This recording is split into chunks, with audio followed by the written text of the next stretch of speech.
আলম। আমি আমার একটা মোবাইল সার্ভিসিং এর জন্য ড্রিম টেলিকম 145-160 তৃতীয় তলা, রিয়াজউদ্দিন বাজার, আমানত শাহ, আমানত সিটি কর্পোরেশন সুপার মার্কেটে, জুবলি রোড। ওইখানে আমি 6টার দিকে আমার মোবাইল সার্ভিসিং করে আমি ক্যাশ কাউন্টারে বিল দেওয়ার জন্য যাই।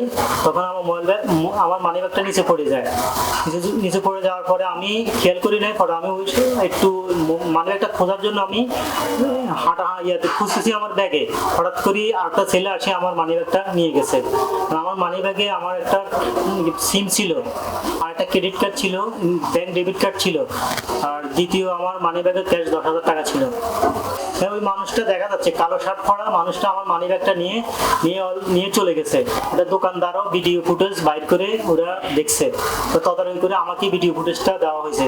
বলছে যে আপনি C+ টিভিতে যান, গিয়ে ওকে ভাইরাল করে চোর হিসেবে সাব্যস্ত করে দেন।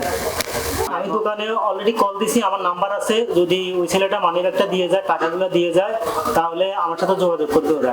আর আমি কন্টিনিউ দোকানদারের সাথে কল দিয়ে কথা বলবো।